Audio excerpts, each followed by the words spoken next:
63 is all about greenwashing, and our amazing guests and participants in this trek are myself, Elena Ashburn, Madison Adams, Director of Dialogue at CU, Gary Shang, Chief Operating Officer of CU, as well as some 2021 fellows, Jae-hee Bae, Rushank Goyal, and Alina Cabra. We talked all about greenwashing, specifically how we can hold corporations accountable for greenwashing, and also the role of personal responsibility and peer pressure when it comes to living a sustainable lifestyle. We can't wait for you to watch.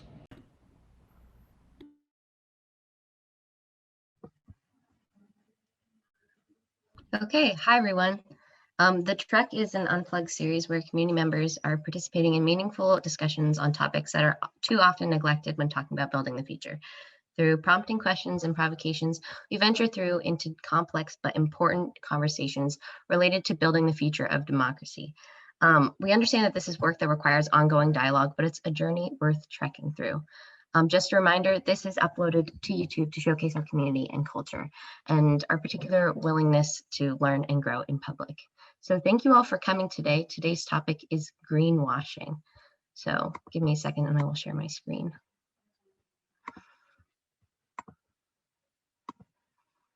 So as I'm sure you all know, we start off every single trek with a word association. So everyone's names are already up there. So when you see your name, just hop on the mic and say 1 to 3 words that you think of when you think of greenwashing. Hi, I'm Madison. I'm a high school senior from Verdigris, Oklahoma, and my words would be lack of accountability, because obviously companies can participate in greenwashing and there's no one really to hold them accountable. In fact, they often benefit from lying about how sustainable their products are. Hi, my name is Jae-hee, and I'm a junior in high school calling in from Dayton, Ohio, and I think of the words swallowed by commodification. It's really interesting how just capitalism has turned itself on its head to commodify something that is supposed to make reparations for our wastefulness, and it's surprising but not surprising at the same time. It's a great point. I mean, I think that's what's happening with democracy reform and racial justice, etc. A lot of it's being commodified. It's being co-opted. Greenwashing. Not talked about. Under talked about.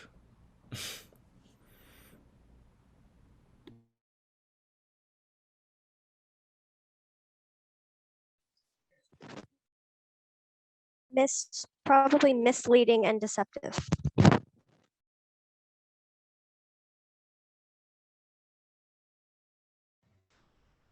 Hi, I'm Rushank. I'm a high school sophomore calling in from India.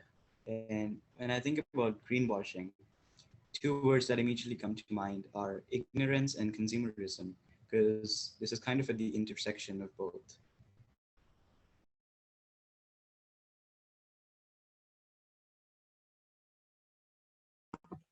Hi everyone, I'm Elena. I'm 17. I'm calling in from Florida in the United States. And when I think of greenwashing, I think of performative activism.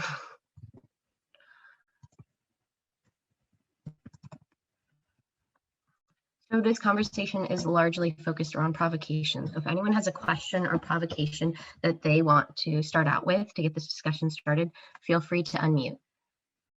Yeah, I have a question we could start with. I'm wondering, what do you think are the factors or variables that are allowing this to happen? Like, how are we getting away with this? I think that's really interesting and a super important question to ask, because once we know where this all is starting, that's when we can finally get around to addressing the actual problem.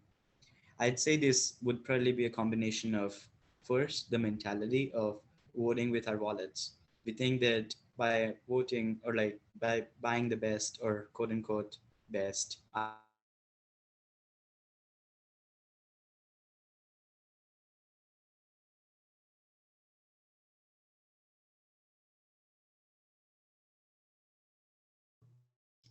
I can't hear you anymore. I don't know if anyone else can. Elena, I think you're muted. Oh, my bad. I think your audio just cut out. Can you unmute and try again?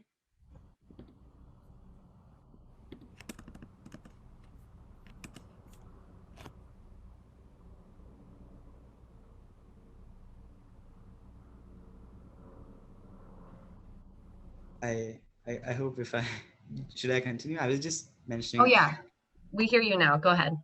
Okay, cool. Yeah, I think it's kind of like first the mentality of voting with our wallets. So thinking that buying the quote unquote best product is actually going to help the planet, while in fact that might not be the case in most situations. And the second is just a policy of advertising and and like the lack of transparency that allows companies to maintain this facade in the first place of being green with the planet, and consumers don't have easy ways to question them or check their claims. Yeah, and that that is on this along the same lines of what I was gonna say. It's just like under regulation. I was watching a documentary. I don't remember the exact name, but it was talking about a company who was able to advertise their products as part of their sustainable line just because the tag was like sustainable or like an absurdly low percentage of their product, like at 1%, when it was basically the exact same. And these companies are profiting off of it just because they're saying that they're more sustainable. So under regulation is definitely a big problem. Yeah, definitely. I think what kind of allows this whole system to go on is this cycle of they manufacture their products in low income countries like Bangladesh, where children as young as 8 work in sweatshops all day long. And then they sell it to consumers in the Western world. And those consumers have gotten used to the low prices. And then when they add in this facade of sustainability, it just makes everything seem perfect when in reality it really isn't.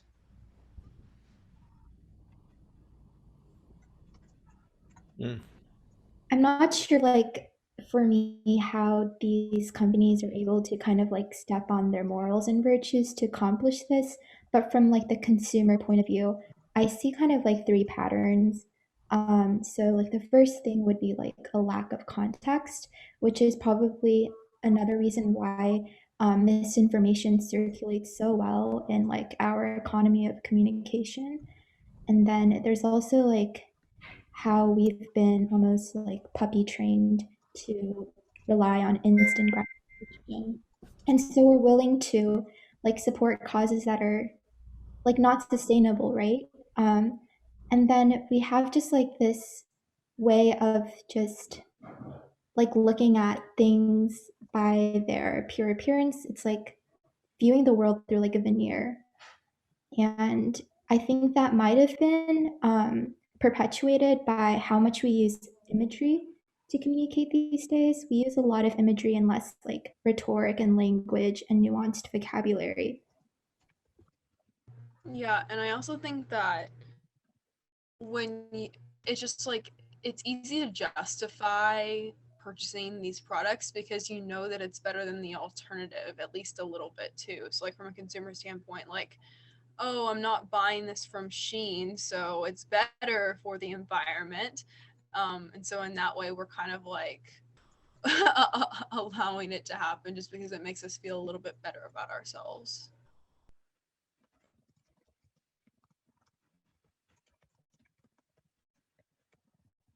Yeah, I think that might be coupled in with this feeling like we all have this moral imperative to reduce our carbon footprint, and with all the activism going on we feel like we need to be a part of it.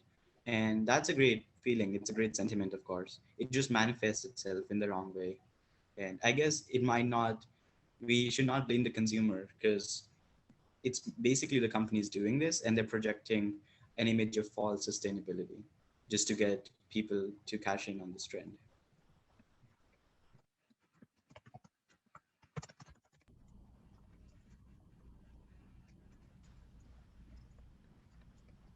No Yeah. one else has.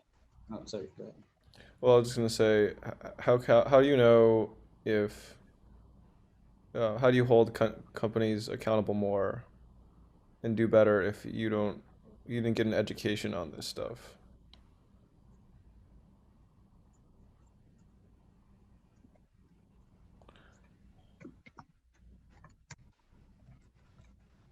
I I think think, go ahead. you go.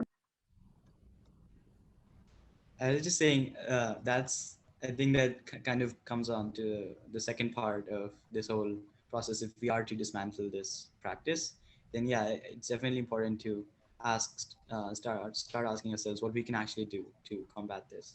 I feel like there might be different ways to combat this based on your cultural setting or wherever you come from. But in a lot of places, what might work is just requiring companies to make their statistics more accessible. Because I watched this video and it talked about how a company claimed that 90% of its factories were running entirely on sustainable energy. But when you dig into the actual report, that 90% is only a very small part, and the major part is something they've subcontracted out to other people. And if you dig deeper, you find out that actually that 90% is an even smaller part of their actual company, because the rest is in like another holding company. So it's just a complicated legal mess of structures, and most people don't want to get into that. So requiring companies to make it more accessible could be a first step. Yeah, I think that there's kind of like three main steps, and I think about it like yourself, like being, and then being kind of like a champion of it to others, and then third is like the government level, like the regulation. So first is like obviously starting with yourself, like not participating in like fast fashion and companies who greenwash, and then next is like the things of like advocate, like being kind of like an example to like people around you. And also like I think this is where media comes in. Like I know that like I was first made aware when I watched a documentary. For other people maybe like social media, seeing something like that. And then the third level is what we're talking about, and just like regulation of like your product has to meet like X guideline in order for it to get the label like sustainable, because right now like companies can throw that around and it doesn't mean anything.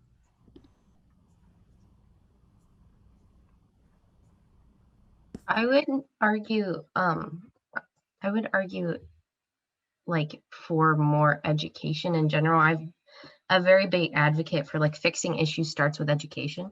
So if I feel like it's hard to fully hold companies accountable if you don't know the issue or if you aren't 100% sure on the issue.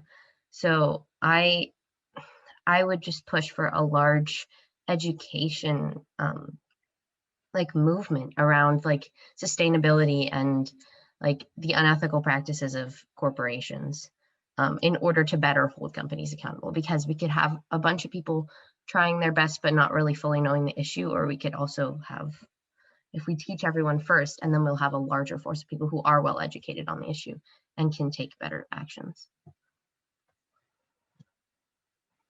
Yeah, and so like that push of education that we need kind of makes sense. Like it might make sense why we're so bad at it because it's new. Like sustainability and environmentalism as like a discipline is pretty new since climate change itself is um, a nascent existential threat. But I also think that there's also just like a general, I think we're really like the customer base, we're just so good at disconnecting ourselves with things, whether it's through humor, like we're kind of like desensitized and we use irony to cope with it. And I think we can try to combat that by making this more of a personal issue. And um, if we make sure that we recognize it as something that's going to truly affect the next few decades, even if it's mostly the people who live on like near the equator, they're going to be affected first, which is so unfair because they contributed the least to climate change. We can really turn this around.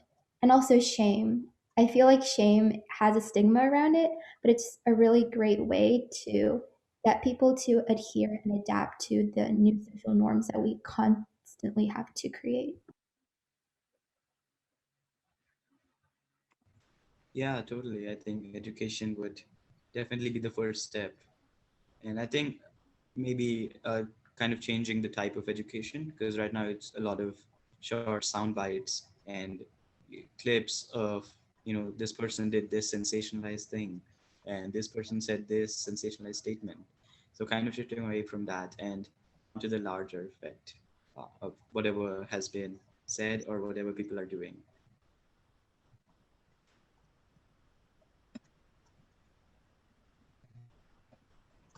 Yeah, so I have another provocation.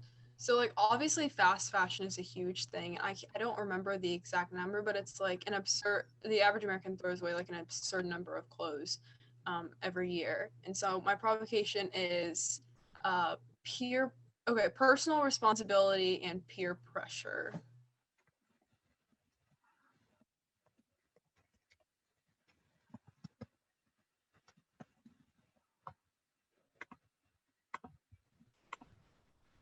I think this is an interesting kind of double-edged sword because it might get people to, get into the sustainability mindset in the first place. But it's also what has fueled our current greenwashing crisis because people are like, hey, this company makes 100% sustainable products. It's organically harvested or whatever. And this is the company I'm buying my products from. So it becomes a competition to see who's the most sustainable, when in reality, none of those come anywhere close to where we need to be. So, but yeah, it could definitely have better impacts if used in the right way. It just, humans just have this tendency to turn everything into a social competition. And it would be great if there was an accurate way to see how green each company was. Yeah, basically people try to fulfill their personal responsibility in the easiest way possible by like not making any lifestyle changes. And so it's way easier to be like, oh, I'm like, yeah, I'm still participating in fast fashion, but like at least I'm buying from like sustainable brands, as opposed to like actually changing the way that you completely operate and not participating in it at all.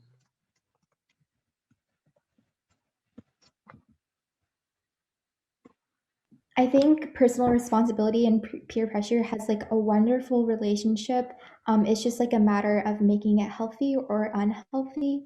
But I do feel like peer pressure is different from personal responsibility. That like we said, it encourages competition, and competition encourages optimization and efficiency, and that kind of lets people start to cut corners. And I think that's where we lose like accountability.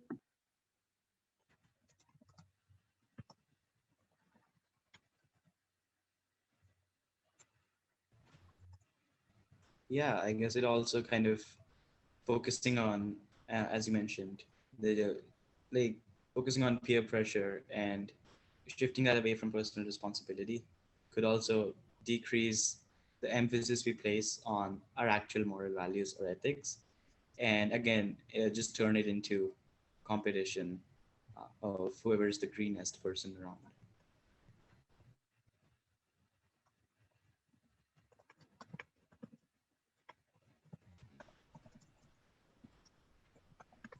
I have another provocation. I don't know if many of you have looked at this in detail, but what's the most outrageous example of greenwashing you've come across?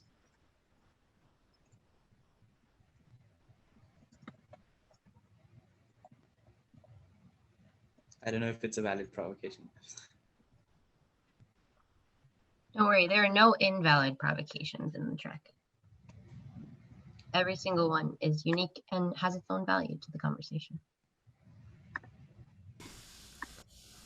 So Seaspiracy has a good documentary where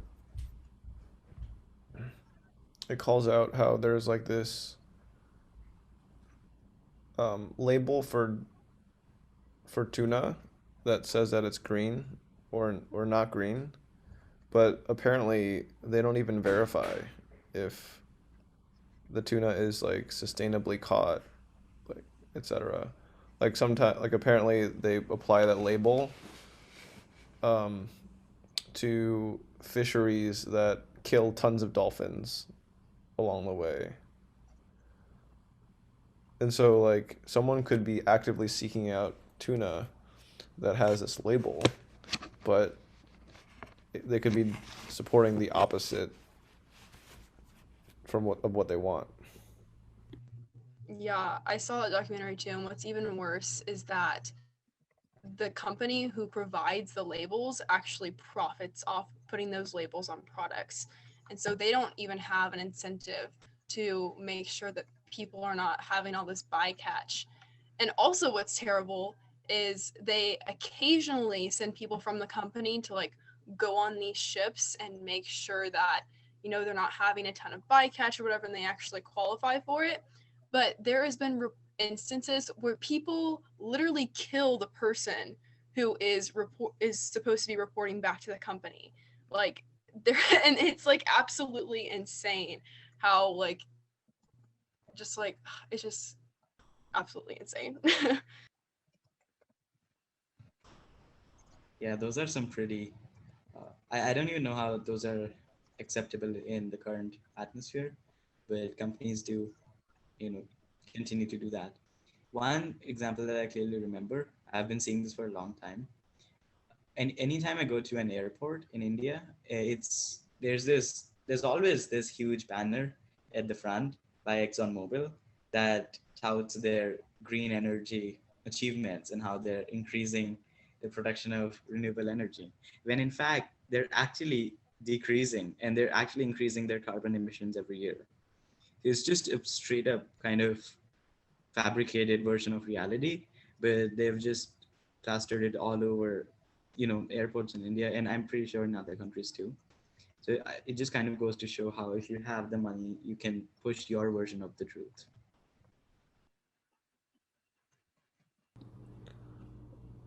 That's a great example, Rushank.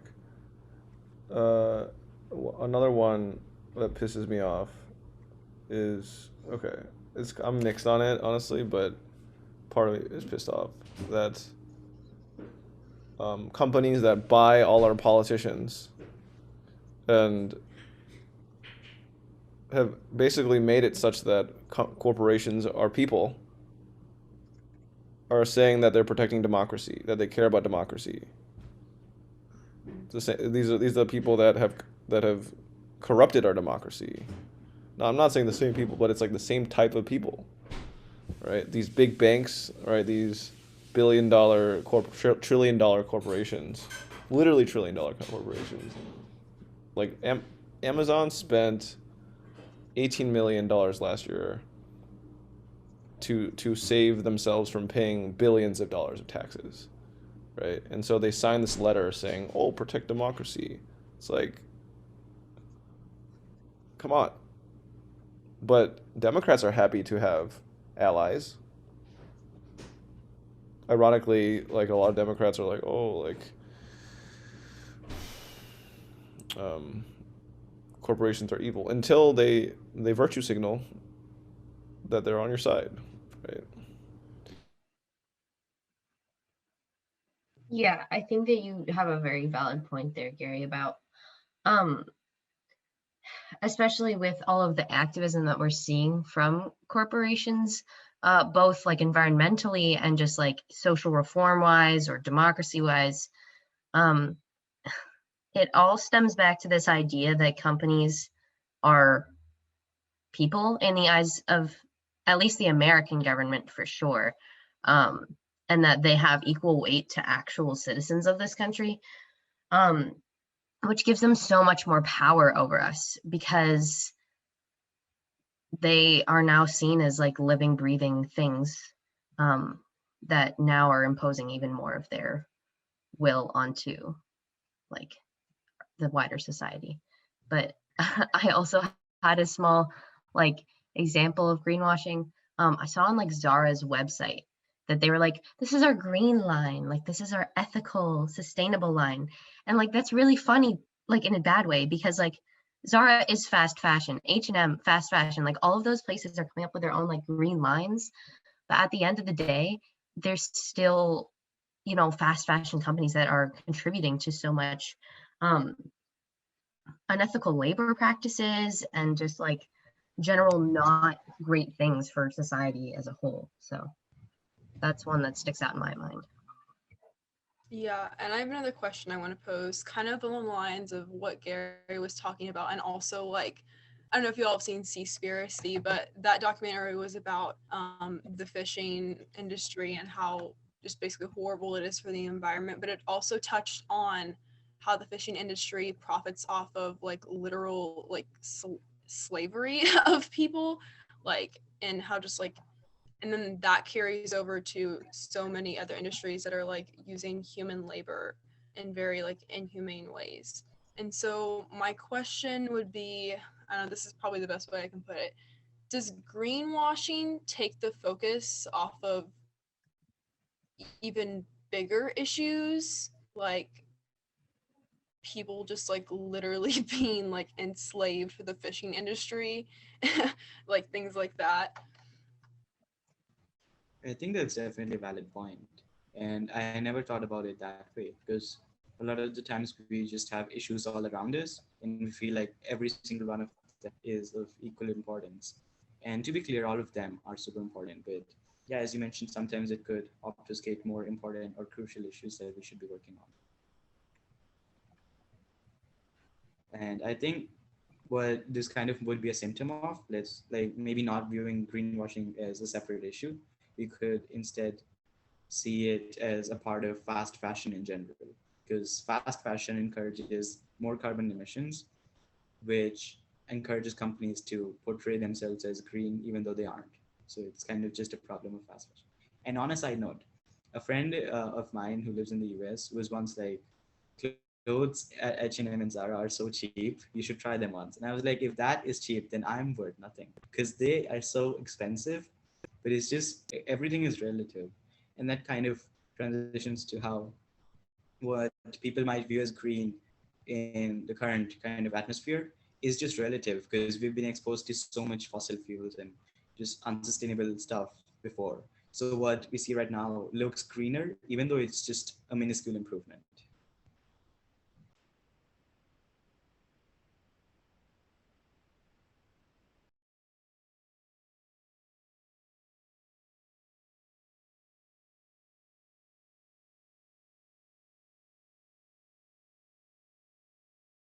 I think we could also like retrace this to like the practices of our current education system. I think we've lost a lot of willingness to like question and doubt and contextualize. We're so good at absorbing a lot of information, like a vast breadth of information, but we're lacking the depth and we're not really like investigating. And like when we go to school, we just kind of go through this constant cycle of like shoveling information down our throats, regurgitating it upon tests, and forgetting about it. And so I think if we kind of like connect this to the systems that are shaping the way we behave, we can also improve the way we deal with these problems because there's always going to be new problems.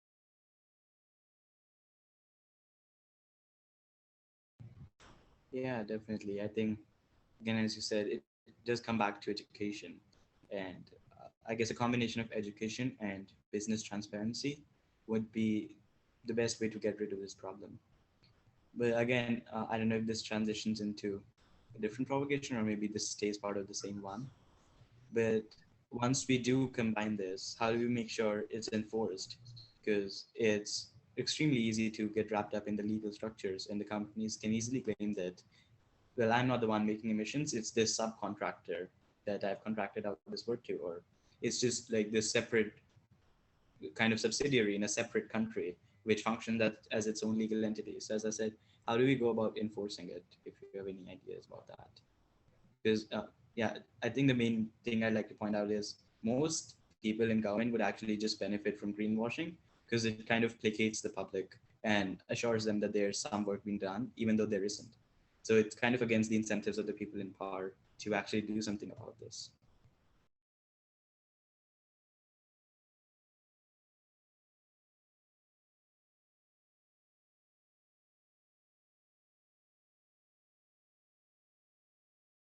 That's a very difficult question because I feel like we're all so attuned to convenience, and to offer a solution would be directly going against that. And so, what is better than convenience? Because, like, how can we supersede that?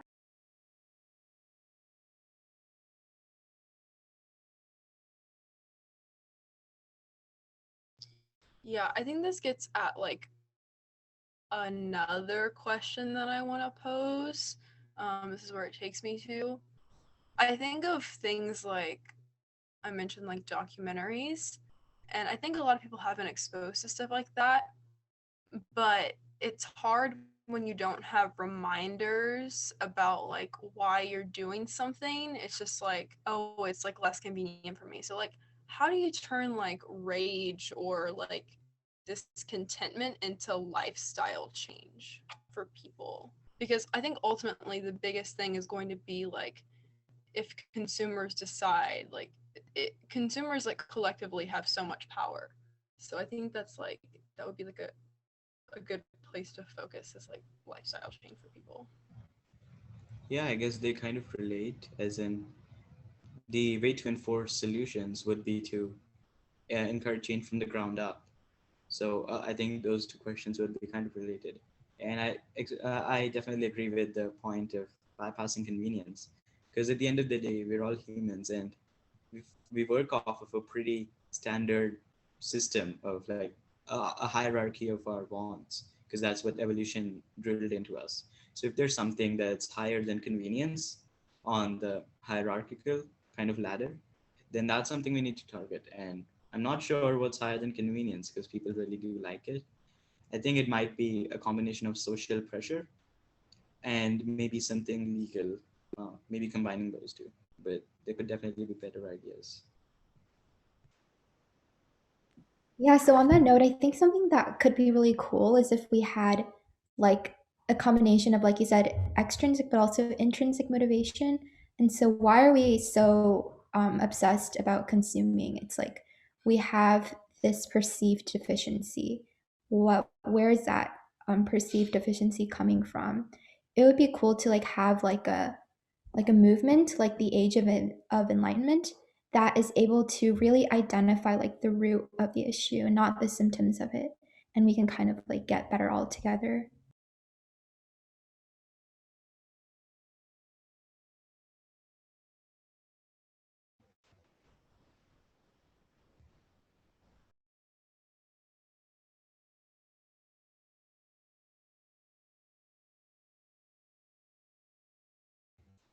Yeah, I guess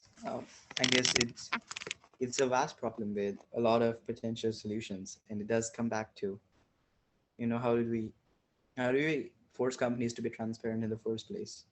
And yeah, again, that's something that might be the only way citizens could actually participate in that is by encouraging the representatives to make the actual change, because that's how the whole thing is going to work. But it's also entangled in this web of political incentives, which is going to be really hard to sort out. So yeah, it's definitely a problem. Yeah, I just thought of another one for this answer to this question. Like I think we need to show that there are like viable alternatives to like fast fashion.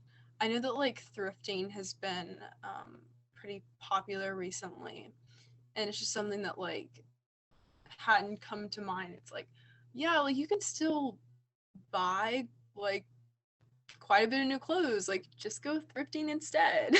you know, just like pushing those as alternatives so people know that they don't have to like give up like everything necessarily. Yeah, I guess we could. I guess I just got this idea, but it could be another way. Could be kind of young people coming together and setting up their own companies, like fashion companies that actually use sustainable products and are like basically you take action and don't engage in greenwashing yourselves. And if you kind of get the word out, young people are obviously more likely to trust others of their generation, because if you're the face of this movement, everybody's like, yeah, he's or she's the a person we identify with, and they care about the same issues as us. So that might be one way of doing this, though again it might fall victim to market pressures because sustainable products are much more expensive to make. But yeah, that might need to be kind of balanced out with the public image. And people, I think, are generally willing to pay higher for things they see as sustainable. And I mean, that's the strategy companies are using right now to extract more money. But yeah, that's something that I feel it would be pretty nicely balanced out. All this talk about fashion is interesting because I think if we created if we normalized um, localizing fashion, normalized thrifting, normalized um, repairing, it could reconnect the human flourishing aspect of fashion. Um, it can make it clear that your clothes are connected to other people's flourishing, right? Because I would be more willing to pay like $20, right, for someone to fix up a ripped pair of jeans if I knew that like a local person was benefiting from that. Like I can see them. I can see them being really grateful for that. You know. But right now it's like who's making my Zara clothes? I don't know. And that's it's almost like that's the point. The point is that it's all about you. It's all about you looking like super trendy, right? And yeah, I don't know. There's a lot. Fashion is a big one. I didn't think that much about it. But they're I good think there's documentaries. definitely there are like a bunch out there about like fast fashions. But I think that there's something to be said. You touched on like being trendy, and I think that fast fashion depends so much on trends because I had to like do a whole project about fast fashion, and they had this thing where like they constantly like once a week come out with new stuff. Like they have new products coming out all the time. And this is from like their team of people like looking on social media, what's trending, what is, the cool aesthetic of the day. And I think that fast fashion can really be tied back to the immediacy that our society has, especially with like social media and all that. Like are so things are never permanent, especially when it comes to trends. And just like everything comes and goes so quickly on the internet. And fast fashion profits off that. They profit off our like indecisiveness and our ever changing nature. And it's like at the root of it, we would need to do something about that in order for fast fashion to not be so, I don't know, like so have such a tight grip on the fashion industry as a whole.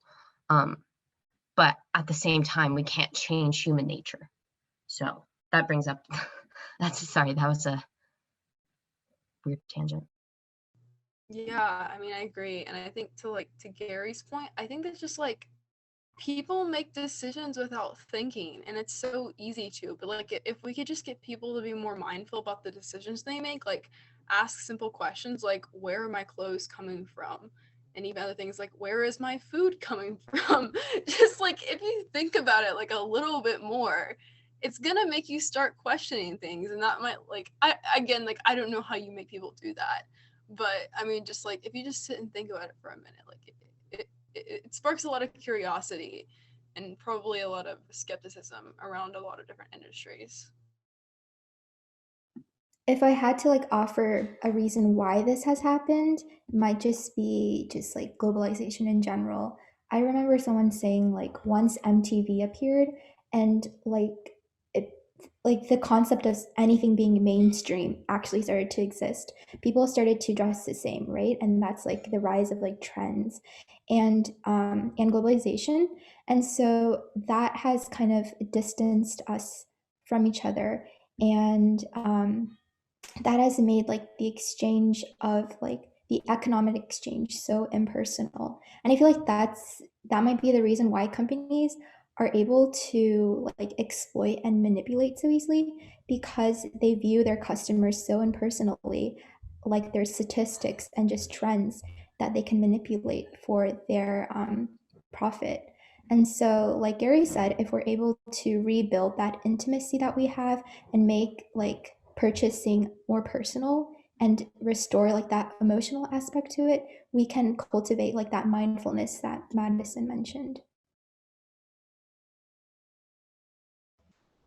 Yeah, I think that's like really great point, because it's over recognizing that the incentives here are kind of not aligned properly if we look at the bigger picture. But if we force human connection into that kind of whole process of how people view their clothes, then that could maybe turn around the incentives completely. Because right now it's just I I have these trends, and every week there's a new trend, and I want to keep up with that. And then there's another new trend. So it's just this loop of getting new clothes, wearing them for like a couple of times, and throwing them out again. But when you see what your activities are doing to other people and the planet, like maybe an actual example that's more personal than just reading about it in the news, then yeah, that could bring our alignment, bring our incentives more in alignment.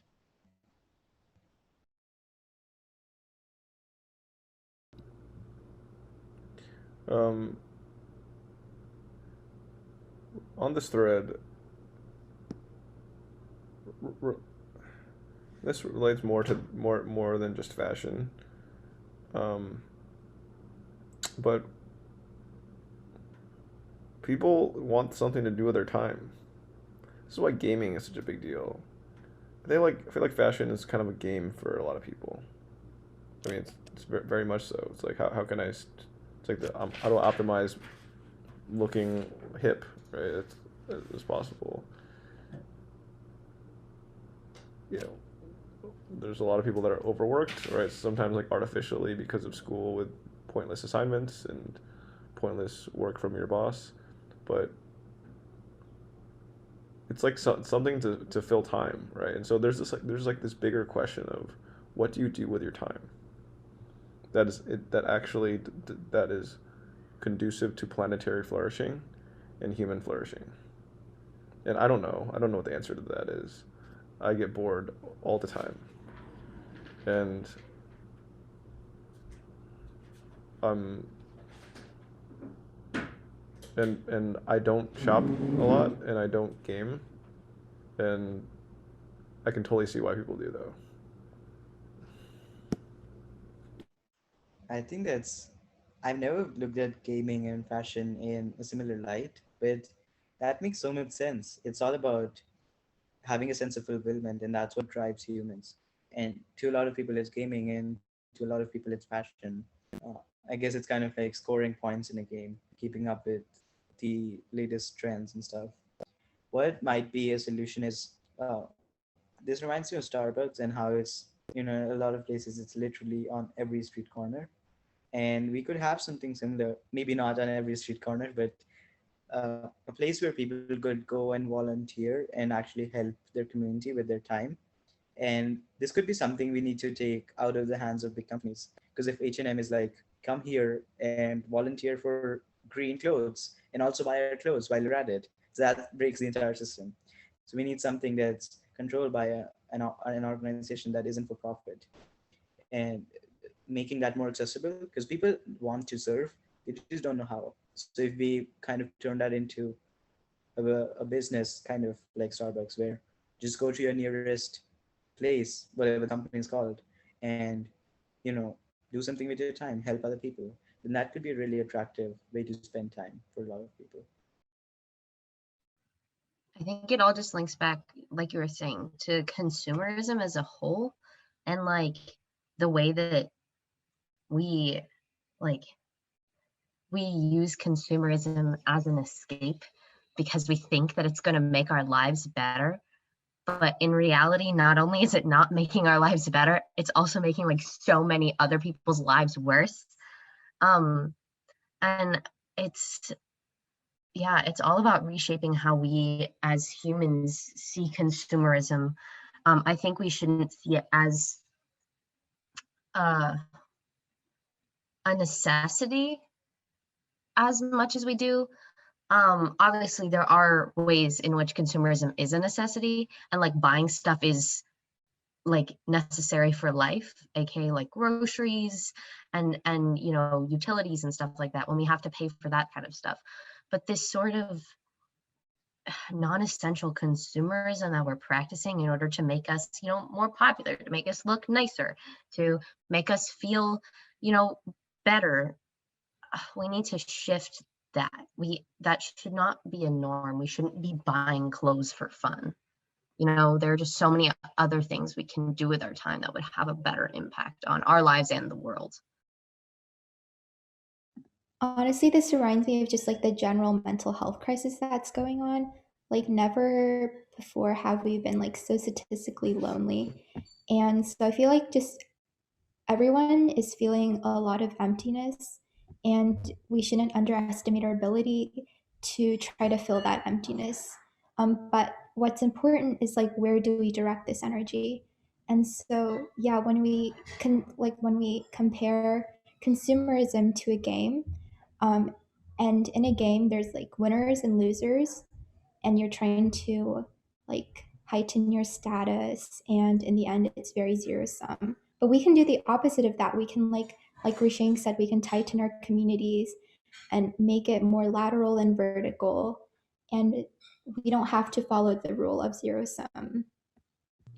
Yeah, what's so interesting about this is that there's so many competing trends over time. I think about automation like increasing over time, like a lot of people being out of work in like 15 years, which will mean that people only have more time and will likely turn to things like fast fashion and gaming or whatever, which, if not solved, would make the problem even worse if people need even more ways to spend their time. And so it's important that we find a solution now so that the problem doesn't just become exacerbated with things like automation and other trends. Good point. Totally. I guess that's kind of the core idea behind everything that's going on. And but yeah, I think it's about having tons of different ideas. We don't need one idea to rule them all.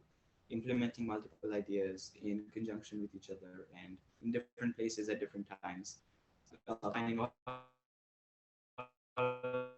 the step goes to removing the massive kind of tangle that's causing greenwashing first place.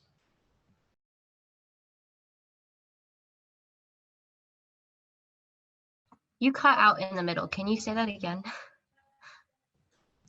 Okay, I was just like what Madison pointed out was that when jobs are displaced and that sort of stuff, that's kind of the core part of it reflects a core motivation that humans have. And what we need to like we don't need to have one solution to automation or like to greenwashing to do them all. We can implement multiple solutions in conjunction at different times in different locations, and it could combined be a much more effective force for change.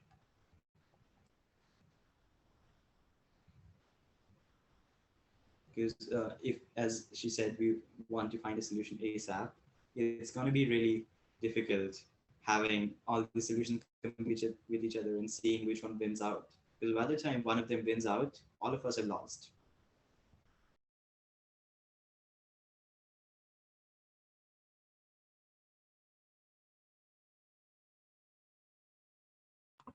All right, everyone.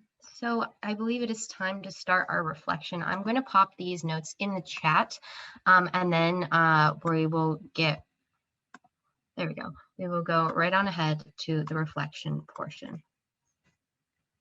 Awesome. I think you all have access to that now. Well, there we go. So everyone, let's go through, let me just copy the names from up here. Let's go through and talk about what reflections we have on this track and maybe how we're going to apply what we just talked about or what we learned moving forward. Madison, you can go first. Yeah, I guess to start off with application, this conversation really lit a fire under me because I realized there's just like not enough reminders of like why you're doing certain things. And like I said, like I'd seen documentaries before, but like literally yesterday my sister asked me like, I'm about to order some new clothes from Shein, like do you need anything? I was like, I really need some new pants. And so I was like, can you order me a couple of pairs? And then I was like, after this conversation, I'm like, you know what? Never mind, not doing anymore. So I'm gonna go thrifting instead. So it's just really good to have reminders of that. And another thing I was thinking about, like in terms of like thrifting, is like people are criticized for literally everything they do.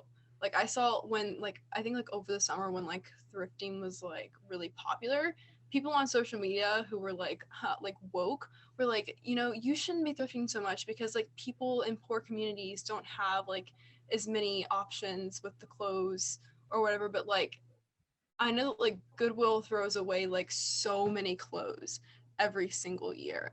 And with how many clothes are donated, it's not like there is necessarily like a lack of supply. If anything, there's like a lack of demand. And that's just so problematic, like for people getting criticized for choosing the better alternative.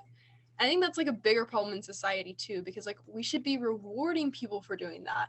I mean, that's even happening with the vaccine now. Like people are saying like, oh, if you get the vaccine, like you still can't hang out with people, you still have to wear a mask or whatever. Then it's like, why would you get the vaccine if you don't get rewarded? Like that's not going to incentivize people. So yeah, I think that's like a much bigger problem, but something that I was thinking about as well.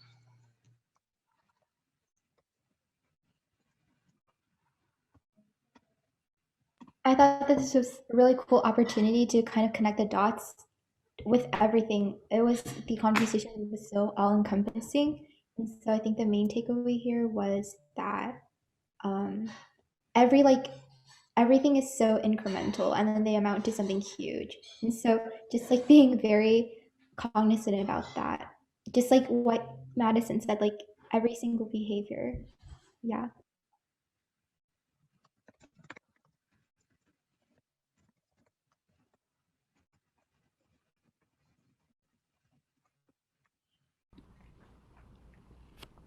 Um, right.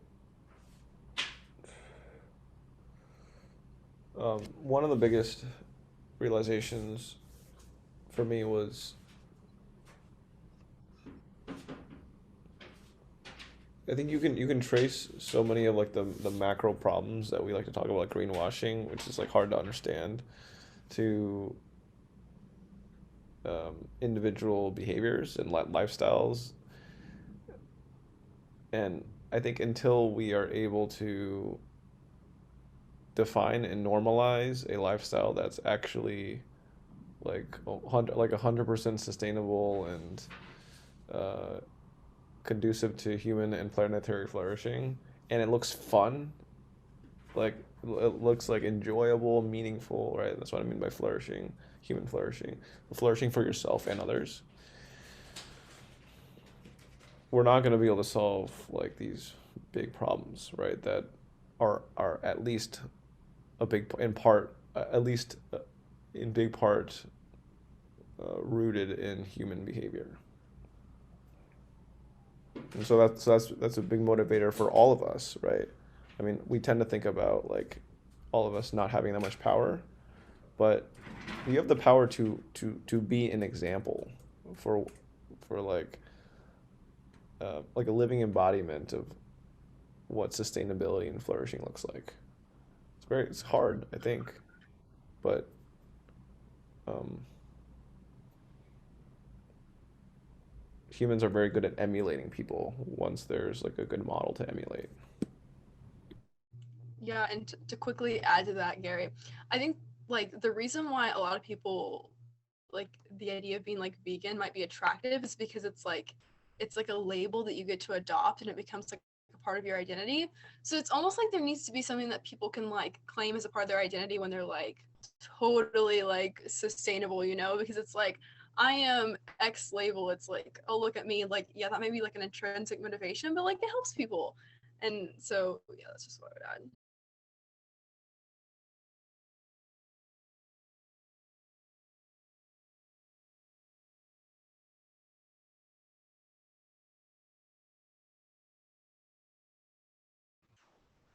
Yeah, I think label thing is so true.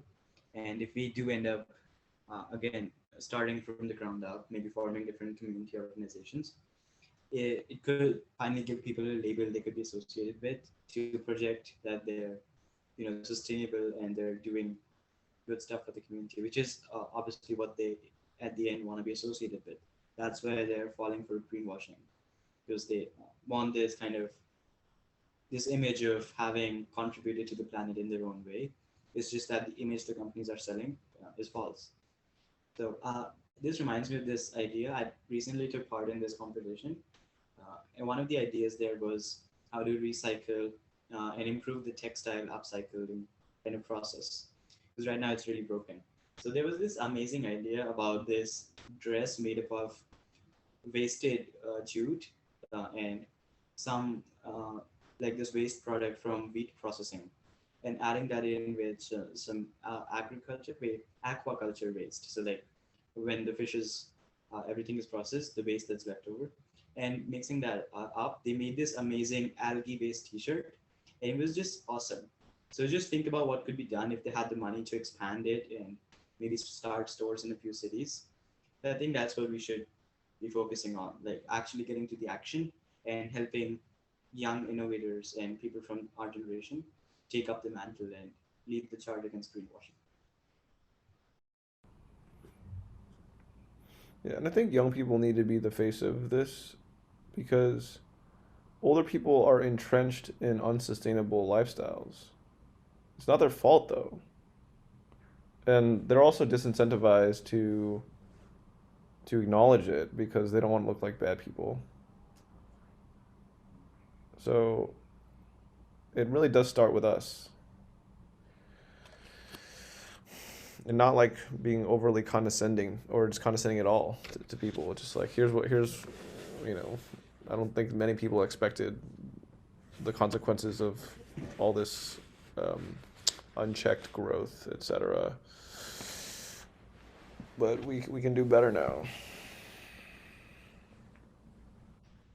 Yeah, I guess if it's okay for me to add something, the people in the generation before us, or like maybe the last 4 or 5 generations, I'd say, or maybe just three, they've grown up in a world where there's massive inequality between the rich countries and the poor countries. But that's not gonna stay the same way. It's gonna change, and the gap is gonna be bridged. And we have to live with a new reality where no place is poor enough to make our clothes at the prices they are right now. Soon, people in Bangladesh will be demanding equal pay because they have the rights and they have the power now on the international stage to demand for it. And that's just the reality that's going to be hopefully here soon. But yeah, again, that's just something that people of older generations might not have grown up with, so they might not be really able to grasp the idea that people from these third world developing countries are no longer developing, and they'll cost as much as an average American worker to produce the clothes or to do the work they're doing.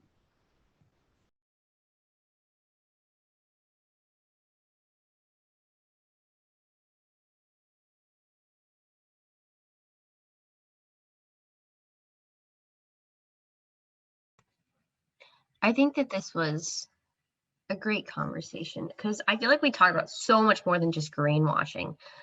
We really got down to like the root problems of consumerism and why that has such a bad effect on the environment and the future of our society, which I thought was really interesting.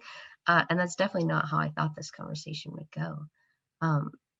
But I think that I hadn't thought as much about how like consumerism itself is so entrenched in the problem, and this isn't like a corporation's problem, solely a corporation's problem. Because I think when we think of greenwashing, we think of, the corporations that are committing the greenwashing, that are, lying about their practices. When at the end of the day, the reason that they are lying and the reason that they are doing what they're doing is because they see a reaction from consumers about that. And Madison is 100% right. Consumers have a huge power when it comes to, the world and like economic growth. And I think that we as consumers need to start acting like we have power. Because right now, I think that we just, consumerism and buying stuff is just like, it's secondhand nature. It's not something we really put a lot of thought into.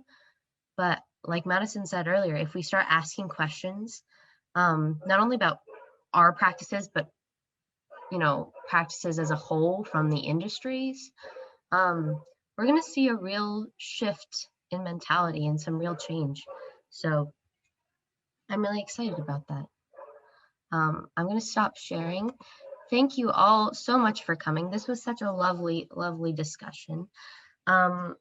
Is there anything else anyone else wants to say before we end this trek? Any thoughts? Yeah, I thought you did a great job, Elena. Thank you. I was very nervous about typing while screen sharing. Madison, you're so right. That's so scary. You did a great job. Can't wait to have you host again. Thank you. Thank you all for coming. Thank you. All right, Bye. have a great rest of your weekend. Bye, everyone.